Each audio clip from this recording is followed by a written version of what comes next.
This is a fitting instruction video for the 23A magazines for the Savage 23As, Sporers, and other guns that use this type of magazine, this straight insert with the spine on the back. First thing we want to do before we do any filing or adjusting on the magazine, because there's no reason to adjust a magazine if we haven't checked this, is that we want to check that we have a complete firearm. So let's check that. So we're going to, the gun is empty. Always start with an empty gun. If you have shells in the magazine, take them out.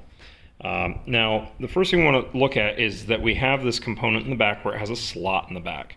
Every gun that takes a 23A pattern magazine is going to have this slot. It is absolutely imperative that it has this. If it doesn't have this, your gun is broken. You're missing that part. Until you get that part, there's no point in trying to fit the magazine because you're fitting it to nothing. On the front side, there's a very heavy flat spring or leaf spring, depending on what you want to call it. It's quite stiff, and it should result in this condition. Let me go ahead and I'm going to explain the magazine, then I'll show locking it in a gun where it fits. So essentially this raised portion of the magazine drops into the slot in the back of the gun. And the top surface prevents it from going too high, and the bottom surface prevents it from going too low. So it fits in that slot. The leaf spring is pushing it back, or the flat spring is pushing the magazine back into that slot firmly. Let me show you what it should look like. I'm going to go ahead and turn this light off. Okay, so the magazine goes in, and we put it on a bit of an angle to miss the flat spring.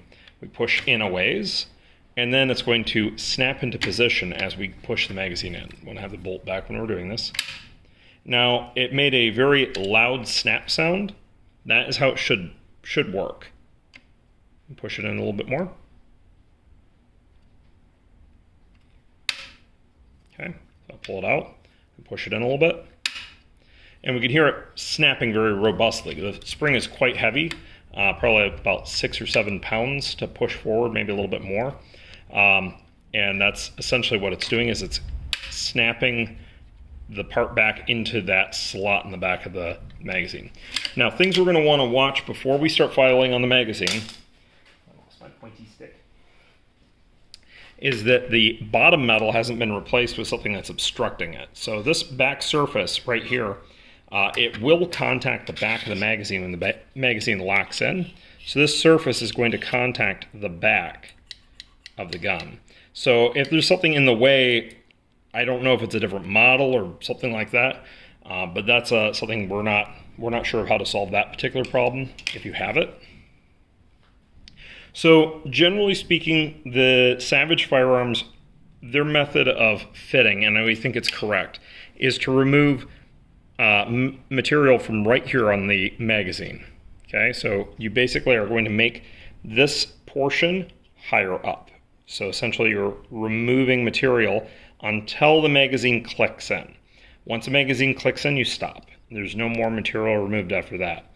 And what you would use to remove it is going to be a file. And you'll probably need some sort of way of holding the magazine without crushing it, because it's kind of notorious magazines are for getting crushed. And you're going to file like so. And a tool that might be better suited would be a rotary tool with like a cutoff wheel in it, but removing material like that is going to go really quickly, so you'll need to have a very steady hand to do it. There is a angled profile on this to allow the part to drop in, and essentially drop in, not drop all the way into the slot. That way it can be a little bit firmer and have a little bit less up-down play. So if you can maintain that angle, that would be good. But you want the magazine to make a firm snap when it inserts. You should be fighting the spring when you insert this magazine. It shouldn't be loose at any point. Like even right now, this magazine isn't what I would call loose. It's very firmly pinned to the back of the magazine well. So let me again push this all the way in, and it snaps back. And again, it's not loose at all. It's very firmly pinned by that spring pushing back.